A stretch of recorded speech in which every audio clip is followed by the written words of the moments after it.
Video सबसे पहले देखने के लिए चैनल को सब्सक्राइब करें, घंटी का बटन ऑल पे कर दें ताकि सभी नोटिफिकेशन आप तक सबसे पहले पहुंच जाएं। धन्यवाद। फार्मिंग बाबा चैनल देख रहे सभी किसान भाइयों का एक बार फिर से हार्दिक स्वागत है। किसान भाइयों, आज हम पहुंचे हैं मानसा की बकरा मंडी में। नमस्कार, मेरा नाम जुगनू शर्मा है। तो 28 तारीख को मानसा बकरा मंडी में मुकाबले करवाए गए थे बकरों के, उसमें अलग अलग कैटेगरी रखी गई थी और नतीजे आने के बाद कुछ किसान भाइयों में नाराज़गी देखने को मिली थी। तो आज हम इस वीडियो के ज़रिए वो चीज़ क्लियर करने की कोशिश करेंगे और क्या कुछ रहा उस दिन और किस तरह से इनके द्वारा जो मानसा मंडी की मैनेजमेंट है वो मुकाबले रखे गए थे। तो इस वीडियो में सब कुछ क्लियर करने की कोशिश करते हैं। तो वीडियो को शुरू करते हैं। तो किसान भाइयों देखिए, हमने अलग अलग 3 प्रकार की जो क्वालिटी निकाली है और गुरजीत सिंह मान वो भी हमारे साथ मौजूद हैं और मंडी की जो मैनेजमेंट है और किसान भाई भी हमारे साथ कुछ मौजूद हैं।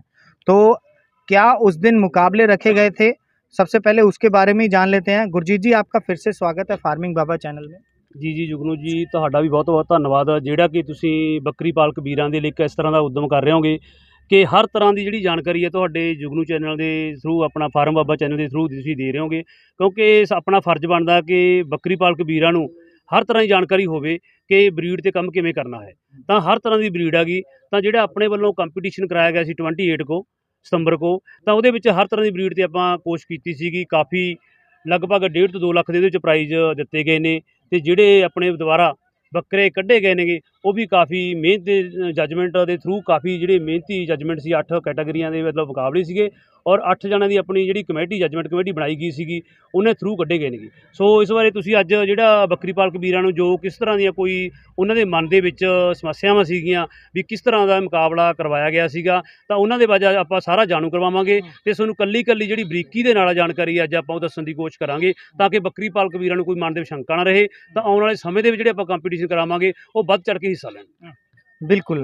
तो गुरजीत जी, सबसे पहले कौन सी ब्रीड पे शुरू करेंगे, बताओ जरा किसान भाइयों को। हाँ जुगनू जी, जेकर आप गल करिए अपना जो पहला ग्रुप बनाया गया सीगा, ਜਿਹੜਾ अपना कैटागरी का फस्ट ग्रुप ਸੀ जैड ब्लैक ਦੇ ਵਿੱਚ, ਕਿਉਂਕਿ ਆਪਾਂ ਆਮ ਗੱਲ ਚੱਲ ਰਹੀ ਹੈ ਹਰ ਅਦਰ ਸਟੇਟ ਦੇ ਵਿੱਚ ਜ਼ਿਆਦਾਤਰ ਗੱਲ ਕਰੀਏ ਜੈਡ ਬਲੈਕ ਦੀ ਬਹੁਤ ਜ਼ਿਆਦਾ ਮੰਗ ਆ ਗਈ। ਹਰ ਬੱਕਰੀ ਪਾਲੂ ਇਹ ਚਾਹੁੰਦਾ ਵੀ ਮੈਂ ਜੈਡ ਬਲੈਕ ਦੇ ਵਿੱਚ ਕੰਮ ਕਰਾਂ ਤੇ ਅਦਰ ਸਟੇਟਾਂ ਦੇ ਵਿੱਚ ਵੀ ਕਾਫੀ ਜ਼ਿਆਦਾ ਡਿਮਾਂਡ ਆ ਇਸ ਦੀ।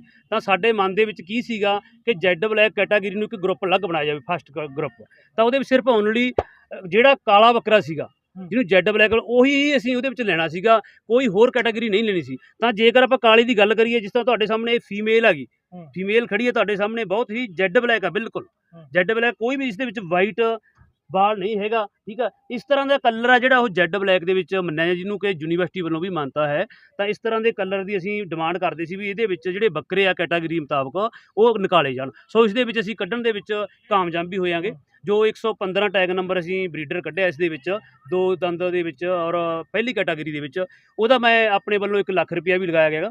ਤਾਂ ਉਹਦਾ ਅਸੀਂ ਲੱਖ ਰੁਪਇਆ ਲਗਾਏਗਾ। ਤਾਂ ਉਹ ਜੇਕਰ ਉਹ ਦੇਣਾ ਚਾਹੁੰਦੇ ਹੈਗੇ ਸਾਨੂੰ ਮੇਰੇ ਫੋਨ ਜ਼ਰੀਏ ਸਾਨੂੰ ਉਹ ਸੰਪਰਕ ਕਰ ਸਕਦੇ ਆ। ਅਸੀਂ 1 ਲੱਖ ਰੁਪਇਆ ਉਸ ਦਾ ਦੇਣਾ ਚਾਹੁੰਦੇ ਹਾਂ, ਕਿਉਂਕਿ ਉਹ ਸਾਨੂੰ ਬਰੀਡਰ ਦੀ ਪੂਰੀ ਸੰਤੁਸ਼ਟੀ ਆ ਕਿ ਉਹਦਾ ਜਿਹੜਾ ਅਸੀਂ ਪ੍ਰਾਈਜ਼ ਕੱਢਿਆ ਹੈਗਾ 1 ਲੱਖ ਰੁਪਇਆ उसका नाम दे रहे हैं जी। अच्छा गुरजीत जी, जैसे आपने बताया पूरा जेड ब्लैक है ना, तो अगर इसमें 4 बाल भी अगर सफ़ेद या और रंग के हो गए तो क्या आपने इसे मुकाबले में रखना था या बाहर कर दिया, क्या है? जी जुगनू जी, मैं आपको पहला भी ये गल क्लीयर कर चुकिया गा तो बकरी पालक वीरां नूं भी ये गल उत्थे क्लीयर की सी कि साडा मेन मकसद की है जैड ब्लैक। जैड ब्लैक का मसला कि उसदे विच कोई भी और ना ब्राउन ना वाइट जिहड़ा हैगा बाल हैगा जां डब हैगा नहीं होना चाहिए। इस करके असीं ओनली ਜਿਹੜਾ ਕੰਮ ਕੀਤਾ ਸੀਗਾ ਉਹ ਜੈਡ ਬਲੈਕ ਦੇ ਉੱਪਰ ਕੀਤਾ ਸੀ। ਉਹਦੇ ਜੈਡ ਦੇ ਵਿੱਚੋਂ ਹੀ ਬਲੈਕ ਦੇ ਵਿੱਚੋਂ ਅਸੀਂ ਜਿਹੜੇ ਬਰੀਡਰ ਕੱਢਿਆ ਹੈਗਾ, ਜਿਹਦਾ ਮੈਂ ਤੁਹਾਨੂੰ 1 ਲੱਖ ਰੁਪਇਆ ਲਗਾਇਆ ਹੈਗਾ, ਤਾਂ ਉਹ ਸਿਰਫ ਓਨਲੀ ਜੈਡ ਬਲੈਕ ਆ। ਸਾਡਾ ਚੈਲੰਜ ਵੀ ਆ ਉਸ ਬੱਚੇ ਨੂੰ ਜਾ ਕੇ ਤੁਸੀਂ ਦੇਖ ਸਕਦੇ ਹੋ ਵੀ ਕਿਸ ਤਰ੍ਹਾਂ ਦਾ ਉਹ ਬੱਚਾ ਹੈਗਾ। ਹਰ ਪੱਖ ਤੋਂ ਜਿਹੜਾ ਨਰੋਲ ਅਸੀਂ ਉਹ ਮੈਟ ਦੇ ਆਧਾਰ ਤੇ ਬੱਚਾ ਕੱਢਿਆ ਹੈਗਾ, ਬਹੁਤ ਹੀ ਚੰਗਾ ਬੱਚਾ ਕੱਢਿਆ। अच्छा, एक डाउट और है किसान भाइयों के मन में कि भाई अगर आपने जेड ब्लैक में ही निकाला है ना, तो देसी में भी जेड ब्लैक होते हैं, तो क्या उसे भी बीटल माना जाएगा या फिर ये बताओ। हाँ जी जुगनू जी, ਤੁਹਾਡਾ ਬਹੁਤ ਵਧੀਆ ਸਵਾਲ ਹੈਗਾ ਇਹ, ਕਿਉਂਕਿ ਬੱਕਰੀ ਪਾਲਕ ਵੀਰਾਂ ਨੂੰ ਇਹ ਮਨ ਦੇ ਵਿੱਚ ਹੁੰਦਾ ਗਾ ਵੀ ਸਾਡਾ ਜੀ ਜਿਹੜਾ ਬੱਚਾ ਗਾ ਉਹ ਕ੍ਰਾਸ ਬਰੀਡ ਦੇ ਵਿੱਚ ਪਾਤਾ ਜੀ। ਠੀਕ ਹੈ, ਸਾਡਾ ਬੱਚਾ ਤਾਂ ਬੀਟਲ ਦੇ ਵਿੱਚ। ਉਹ ਵੀ ਆਪਾਂ ਤੁਹਾਨੂੰ ਅੱਜ ਜਿਹੜੀ ਉਹ ਤੁਹਾਨੂੰ ਗੱਲ ਕਲੀਅਰ ਕਰਨ ਲੱਗੇ ਹਾਂ। ਪਹਿਲਾ ਗਰੁੱਪ ਤੁਹਾਨੂੰ ਜਿਹੜਾ ਕਲੀਅਰ ਹੋ ਗਿਆ ਕਿ ਜੈਡ ਬਲੈਕ ਦੇ ਵਿੱਚ ਆਪਾਂ ਬੱਚੇ ਕੱਢੇ ਆ। ਉਸ ਤੋਂ ਬਾਅਦ ਤੁਸੀਂ ਇੱਧਰ ਆਓਗੇ ਤਾਂ ਜਿਹੜਾ ਬਰੀਡਰ ਹੈਗਾ ਤੁਹਾਡੇ ਸਾਹਮਣੇ ਬੱਕਰਾ ਖੜਿਆ, ਦੇਖੋ ਇੱਧਰ ਆ ਕੇ। ਇਹ ਜਿਹੜਾ ਬੱਕਰਾ ਗਾ ਇਹਨੂੰ ਆਪਾਂ ਕ੍ਰਾਸ ਬਰੀਡ ਨਹੀਂ ਕਹਿੰਦੇ, ਆਪਾਂ ਆਪਾਂ ਕ੍ਰਾਸ ਗਰੁੱਪ ਬਣਾਇਆ ਸੀਗਾ, ਪਰ ਕ੍ਰਾਸ ਬਰੀਡ ਨਹੀਂ ਕਹਿੰਦੇ ਇਹਨੂੰ, ਕਿਉਂਕਿ ਇਹ ਸਿਰਫ ਕੀ ਹੈਗਾ, ਇਹ ਹੈਗਾ ਅੰਦਰੋਂ ਕੀ ਆ, ਬਲੈਕ। ਜਿਹੜਾ ਬਲੈਕ ਚਮੜੀ ਦਾ ਕੋਈ ਵੀ ਬੱਚਾ ਗਾ, ਡੱਬਾ ਗਾ, ਨਾਗਰੇ ਕਲਰ ਦੇ ਵਿੱਚ ਆ, ਸ਼ੇਰੇ ਕਲਰ ਦੇ ਵਿੱਚ ਹੈਗਾ, ਜਾਂ ਵਾਈਟ ਔਰ ਬਲੈਕ ਦੇ ਵਿੱਚ, ਜਿਵੇਂ ਤਾਂ ਵਾਈਟ ਔਰ ਬਲੈਕ ਦੇ ਵਿੱਚ ਜਿਹੜਾ ਇਹ ਹੈਗਾ ਤਾਂ ਬੀਟਲ ਹੀ ਹੈ। ਇਹ ਦੂਸਰਾ ਗਰੁੱਪ ਬਣਾਇਆ ਸੀ ਡੱਬੇ ਬੱਕਰਿਆਂ ਦਾ ਆਪਾਂ, ਠੀਕ ਆ। ਤੇ ਇਸ ਨੂੰ ਵੀ ਆਪਾਂ ਮੰਨਦੇ ਤਾਂ ਬੀਟਲ ਹੀ ਹੈ, ਪਰ ਇਹ ਜਿਹੜਾ ਬੀਟਲ ਹੈਗਾ ਇਹ ਕੀ ਹੈਗਾ, ਇਸ ਨੂੰ ਬਲੈਕ ਚਮੜੀ ਦੇ ਵਿੱਚ ਹੈਗਾ ਗਾ, ਤਾਂ ਇਹਨੂੰ ਡੱਬੇ ਬੱਕਰਿਆਂ ਦੇ ਵਿੱਚ ਆਪਾਂ ਬੀਟਲ ਦੇ ਵਿੱਚ ਹੀ ਕੱਢਿਆ ਗਿਆ ਸੀਗਾ। ਤਾਂ ਇਹਨੂੰ ਜਿਹੜਾ ਨਾਂ ਸੀਗਾ ਉਹ ਸਿਰਫ ਕ੍ਰਾਸ ਬਰੀਡ ਦਾ ਦਿੱਤਾ ਸੀਗਾ, ਨਾ ਕਿ ਕ੍ਰਾਸ ਬਰੀਡ ਹੈਗਾ। ਸਿਰਫ ਕੀ ਹੈਗਾ, ਇਹ ਜੈਡ ਬਲੈਕ ਆ, ਇਹਦੇ ਵਿੱਚ ਕੰਨ ਨੇ ਜਿਹੜੇ ਬਲੈਕ ਹੋਣੇ ਚਾਹੀਦੇ ਆ, ਤਾਂ ਇਸ ਨੂੰ ਆਪਾਂ ਬੀਟਲ ਦਾ ਨਾਂ ਦੇ ਸਕਦੇ ਹਾਂ। ਤਾਂ ਇਸ ਦੂਜਾ ਗਰੁੱਪ ਆਪਣਾ ਇਹ ਬਣਾਇਆ ਗਿਆ ਸੀ। ਕੋਈ ਵੀ ਜਿਹੜਾ ਬੱਚਾ ਸੀਗਾ ਉਹਦੇ ਵਿੱਚ ਆਪਾਂ ਰੱਖਿਆ ਸੀਗਾ, ਉਹਦੇ ਵਿੱਚ ਆਪਾਂ ਆਪਾਂ ਤੋਂ ਜ਼ਰੂਰ ਥੋੜ੍ਹੀ ਜਿਹੀ ਗਲਤੀ ਹੋਈ ਸੀਗੀ ਕਿ ਜਿਹੜੀ ਮਿਸਟੇਕ ਹੋਈ ਸੀ ਕਿ ਆਪਾਂ ਤੀਜਾ ਗਰੁੱਪ ਨਹੀਂ ਬਣਾਇਆ ਸੀਗਾ, ਜਿਹਦੇ ਕਰਕੇ ਥੋੜ੍ਹਾ ਜਿਹਾ ਬੱਕਰੀ ਪਾਲਕ ਵੀਰਾਂ ਨੂੰ ਇਸ ਤਰ੍ਹਾਂ ਦੀ ਸਮੱਸਿਆ ਆਈ ਸੀ ਕਿ ਜਿਹੜੀ ਗੁਲਾਬੀ ਚਮੜੀ ਦੀ ਤੀਜੀ ਕੈਟਾਗਰੀ ਬਣਾਈ ਸੀ ਆਪਾਂ, ਉਹਨਾਂ ਨੂੰ ਵੀ ਆਪਾਂ ਇਸ ਦੇ ਵਿੱਚ ਇਨਕਲੂਡ ਕਰ ਲਿਆ ਸੀਗਾ, ਇਕੱਠੇ ਮੰਨਿਆ ਗਿਆ ਸੀ। ਪਰ ਜਿਹੜਾ ਇਹ ਮਨ ਦੇ ਵਿੱਚੋਂ ਭੁਲੇਖਾ ਕੱਢਣਾ ਚਾਹੁੰਦਾ, ਜਿਹੜਾ ਬੱਚਾ ਅੰਦਰੋਂ ਚਮੜੀ ਬਲੈਕ ਆ ਗਈ, ਜਿਹਦੇ ਦੇਖ ਸਕਦੇ ਹੋ ਜਿਸ ਤਰ੍ਹਾਂ ਇਹ ਬਲੈਕ ਚਮੜੀ ਦਾ ਬੱਚਾ ਗਾ, ਇਸ ਨੂੰ ਅਸੀਂ ਬੀਟਲ ਦੇ ਵਿੱਚ ਹੀ ਮੰਨਦੇ ਹਾਂ। ਉਹ ਕਲਰ ਕੋਈ ਵੀ ਹੋ ਸਕਦਾ, ਨਾਗਰਾ ਕਲਰ ਵੀ ਹੋ ਸਕਦਾ ਉਹਦੇ ਵਿੱਚ, ਉਸ ਦੇ ਵਿੱਚ ਤੁਸੀਂ ਲਾ ਲਓ ਸਾਹਿਬ ਵੀ ਆਪਣਾ ਡੱਬਾ ਜਿਵੇਂ ਵਾਈਟ ਔਰ ਬਲੈਕ ਵੀ ਹੋ ਸਕਦਾ ਗਾ, ਰੈੱਡ ਵੀ ਹੋ ਸਕਦਾ ਗਾ, ਠੀਕ ਆ। ਤਾਂ ਹਰ ਤਰ੍ਹਾਂ ਦਾ ਕਲਰ ਹੋ ਸਕਦਾ, ਤਾਂ ਉਹਨੂੰ ਬੀਟਲ ਦੇ ਵਿੱਚ ਹੀ ਮੰਨਿਆ ਜਾਂਦਾ। ਇਹ ਗਲਤਫਹਿਮੀ ਮੇਰੇ ਵੀਰਾਂ ਨੂੰ ਹੋਈ ਹੈ ਕਿ ਸਾਡਾ ਕ੍ਰਾਸ ਦੇ ਵਿੱਚ ਬੱਚਾ ਮੰਨਿਆ ਗਿਆ,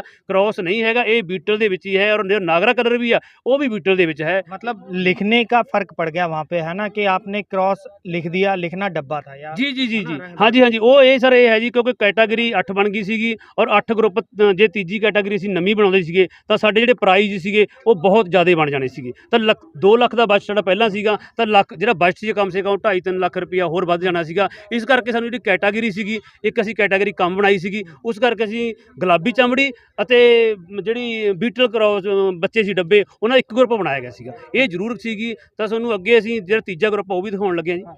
गुरजीत जी, एक मेरा ये सवाल था भाई, आप समझे नहीं शायद सवाल, कि अगर देसी में अगर प्योर ब्लैक होता है तो क्या उसे भी बीटल मानेंगे? सर देसी का मतलब मानेंगे तो उसको भी, पर उसके विच जेड़ी जैसे बनावट है, उसकी फेस की बनावट है, अगर पंच फेस ना हुआ, रंग अकेला उसका काला है, तो उसे क्या कहेंगे हम? सारा उसनों तो देसी मन्ने, जिवें इसका क्या है, तो जे इसका पंच फेस अच्छा होएगा तो उसनों बीटल मन्ना जाएगा। एक और मैं आपको बताता हूँ क्या क्या होता है, जो इसकी ये हड्डी है नीचे वाली, आ देखो इसकी जिहड़ी ये हड्डी है, तो जेकर ये गलाई में होएगी, आ देखो ये बिल्कुल स्ट्रेट चाहिए है। जेकर स्टेट होएगी, मैं देख रहे हो स्टेट है, जेकर स्टेट होएगी तो बीटल में आएगी। जेकर ये गलाई में होएगी तो उसको भी आप बीटल नहीं मान सकते, क्योंकि जा इसकी दूसरी गल ले लो, जेकर इसकी ये हाइट होगी तो इसका जो मुँह है ऊपर चला जाएगा और दंद इसके बाहर दिसेंगे, दंद बाहर दिसेंगे, और अंदर नक्का जो अंदर चला जाएगा जवाड़ा, तो इत्थों बाहर आएगा, तो दंद बाहर दिसेंगे, तो इसका जो बराबर नहीं होएगा, तो उसको भी वो भी क्वालिटी बीटल में नहीं है, प्योरिटी में आती। बीटल जरूर है पर प्योरिटी में नहीं अपन मान सकते। और जो सिंगा की शेप आ गई वो भी बिल्कुल जेकर ऊपर होएंगे ज़्यादा, वो भी इन्नी अच्छी क्वालिटी के विच नहीं आप मान सकते। इसके लिए इसको चप्पे सिंगा दे विच होना चाहिए, या कन लेंथ चंगी होनी चाहिए, लंबाई होनी चाहिए, और इसकी बीटल की जो है लंबाई चंगा, पूछ ज़्यादातर लंबी होनी चाहिए, पूछ है जी उसकी ज़्यादा लंबी होनी चाहिए, ठीक है। और जिस जेड़े बाल हैं जेड ब्लैक के, जितनी पतली चमड़ी होएगी और बाल कम होएंगे, उतनी ही भी अच्छी क्वालिटी की बीटल जेड ब्लैक मानी जाएगी। तो बिल्कुल ये, क्योंकि कई डाउट थे किसानों के, और ये भाई ये वाला बताया है ना, ये डब्बे में बीटल है ना, यही बोला ना आपने? ये सर डब्बे में बीटल है, वो जो आपको पहला बताया वो जेड ब्लैक है, ये डब्बे में बीटल है। इसको मतलब दूसरा ग्रुप आप बनाया था डब्बे में, इसमें कोई भी नागरा जो भी कलर है सभी आ सकते हैं इसमें। तो तीसरा ग्रुप अलग आप बनाना है, वो अपन नहीं बनाया सी, इस करके उसको भी इस ग्रुप में डाला था, पर वो आपको गुलाबी चमड़ी में जो होता है उसका आप दिखाते हैं। ये जो तीसरा ग्रुप बनाना था, जैसा कि बता रहे हैं, हाँ ये बताओ जरा क्या है?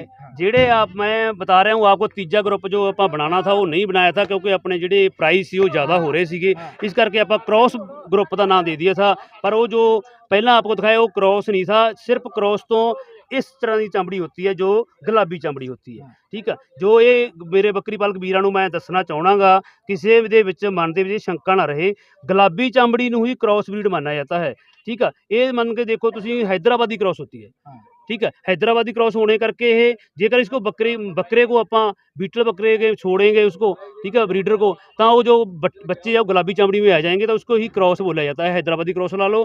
तो ये बीटल में लगते तो बीटल में है, पर जो ये हैदराबादी ਇਹ ਜੋ ਹੈ ਤਾਂ ਇਹ ਸਰ ਗੁਲਾਬੀ ਚਮੜੀ ਦੇ ਕਾਰਨ ਹੀ ਇਹ ਜਿਹੜਾ ਗਾ ਮਤਲਬ ਇਸ ਨੂੰ ਆਪਾਂ ਕ੍ਰਾਸ ਬਰੀਡ ਦੇ ਵਿੱਚ ਮੰਨਦੇ ਆ। ਤੀਜਾ ਗਰੁੱਪ ਆ ਜਿਹੜਾ ਉਹ ਆਪਾਂ ਇਹਦੇ ਕ੍ਰਾਸ ਬਰੀਡ ਦੇ ਵਿੱਚ ਮੰਨ ਲਿਆ ਸੀਗਾ, ਇਸ ਕਰਕੇ ਅਲੱਗ ਪਾਰਟ ਬਣਾਉਣਾ ਸੀਗਾ ਆਪਾਂ ਨੂੰ ਉਹਦੇ ਪ੍ਰਾਈਸ ਜ਼ਿਆਦਾ ਵੱਧ ਰਹੇ ਸੀਗੇ, ਸਮਾਂ ਜ਼ਿਆਦਾ ਲੱਗ ਰਿਹਾ ਸੀ, ਇਸ ਕਰਕੇ ਆਪਾਂ ਤੀਜਾ ਗਰੁੱਪ ਨਹੀਂ ਬਣਾਇਆ। ਆਉਣ ਵਾਲੇ ਸਮੇਂ ਦੇ ਵਿੱਚ ਮੈਂ ਗਾਰੰਟੀ ਦਿੰਦਾਗਾ ਸਾਡੇ 3 ਗਰੁੱਪ ਬਣਨਗੇ।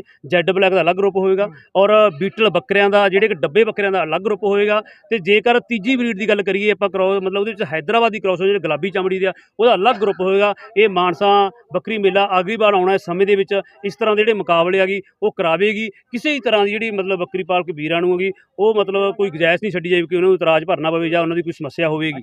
अच्छा गुरजीत जी, एक और चीज़ क्लियर करो, जो सोनू भाई यहाँ पे आया है ना, उसका बकरा आपने क्रॉस में डाल दिया था, है ना? उसका रीज़न भी यही था कि बजट ना बढ़ जाए या कुछ और रीज़न था? क्योंकि वो सवाल उठा रहे हैं कि भाई उनका प्योर है, पहले कई कंपटीशन जीते हैं, बीटल प्योर में था, तो ये नहीं सर, जो सोनू जी आए ने तुसीं उन्हां दा वीडियो डाला है, ठीक है, अपने वधिया मित्र ने, इस तरह की कोई गलबात नहीं, क्योंकि उन्होंने जिहड़ा उन्हां दा बकरा सी वो हैदराबादी क्रॉस ही है, ठीक है, हैदराबादी क्रॉस है। पर वो जेकर आप गल करिए वो आता बीटल में है, उनके बीटल में क्योंकि उसका कलर है बीटल में आता है, पर उसकी जेकर उसकी गुलाबी पिंक चमड़ी है तो वो हैदराबाद ही में आएगा। पर जेकर अंदरों ब्लैक है तो जेकर अंदरों ब्लैक है तो वो जरूर उसनों बीटल डब्बे में माना जाएगा। अच्छा गुरजीत जी, ये बताओ ज़रा भाई टेस्टिकल वगैरह है ना, उस दिन जो मुकाबला हुआ था क्या कुछ चीज़ परखी गई थी उसमें?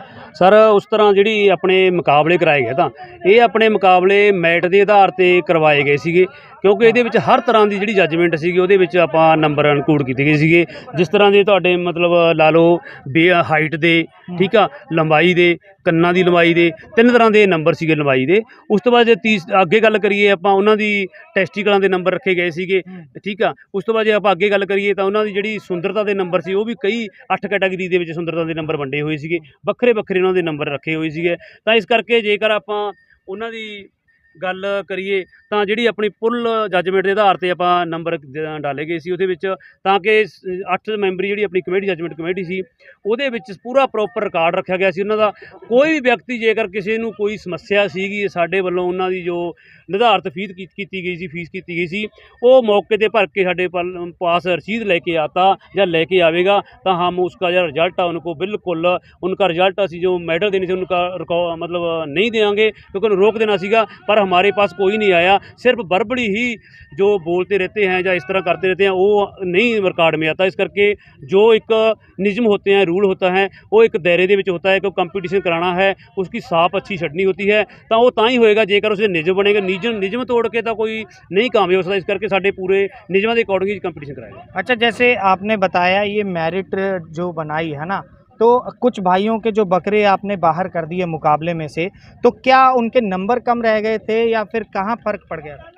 सर ਉਹਦੇ ਨੰਬਰਾਂ ਦਾ ਵਿੱਚ ਇਹ ਸੀਗਾ ਜਿਵੇਂ कम से कम हाइट तो आपको क्लीयर हो गया, किसी जानवर की हाइट ज़्यादा होती है, किसी की कम होती है, उस तो उत्थे उसनूं लॉस हो गया या एडवांटेज मिल गया है, ठीक है। उस तो बाद जेकर गल करिए टेस्टिकलों की तो टेस्टिकलों के भी नंबर से, ठीक है, वो आपको टेस्टिकल भी आगे दिखाते हैं। उस तो बाद जेकर गल करिए उसकी चमड़ी की, जिसकी चमड़ी से कोई कट था या उसकी चमड़ी साफ नहीं थी, ठीक है, या उसका कलर जो कोई समस्या सी, या उसका सिंग टूटा हुआ था, या उसकी कोई भी समस्या सी तो उसके नंबर जिहड़े काटे गए हैं। जेकर आप गल जी जी तो मतलब जैसे कि अगर 1-2 नंबर भी कम हो गया तो वो मतलब बाहर है ना? जी जी जी हाँ, उसकी सर प्रॉपर मैट बनाई गई थी जिसके नंबर कम हुए ने किसी ने कुछ, क्योंकि इसके विच क्या होता है जो ब्रीड है, ब्रीड का मेन पर्पज उसके टेस्टिकल में होता है, ठीक है। जेकर उसके टेस्टिकल अच्छे होएंगे तो जो बकरी का काडर है, जो बकरी का काडर है उसे आधार पे ही बच्चे उसके थन आएंगे, ठीक है, उसका काडर आएगा। तो इस तरह की मैं आपको जो वीडियो में आपको दिखाता हूँ, आप इसको बचिए पकड़ी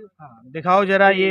जेकर ये देखो तुसी, ये देखो सर तुसी सामने दे, जेकर देखना तो ये देखो इसके बच्चे के जो टेस्टिकल है ना, ठीक है, ये जेकर इसको मैं ऐसे देखो पकड़ के मैं दिखाता हूँ आपको, इसके ऐसे जाके और इसमें थोड़ा जा कट होना चाहिए, जो इसके थोड़ा जा कट होना चाहिए तो वो अच्छे होएंगे, ठीक है। जेकर ये बिल्कुल थल्लों ऐसे साफ होएगा तो वो भी अच्छा नहीं, ठीक नहीं माना जाएगा, ठीक है। उसके बाद जेकर उसके जहाँ पर ऐसे कट होता है ऐसे, ठीक है, जितना कट ज़्यादा होएगा उसको भी जेडी जजमेंट में नहीं माना जाएगा, उसके भी नंबर काटे जाएंगे, ठीक है। पर जो उसके थोड़ा जा कट इतना चाहिए तो उसको ही वेरी गुड या एक्सीलेंट माना जाता है। तो ये है, इसमें कई के काम नंबर कम हो गए हैं, जिसके ज़्यादा कट था, कई इस तरह के भी बकरी पाल के पहुँचे सीगे जिन्हों के टेस्टिकल के नाल थन था, टेस्टिकल भी था, आगे से थन था।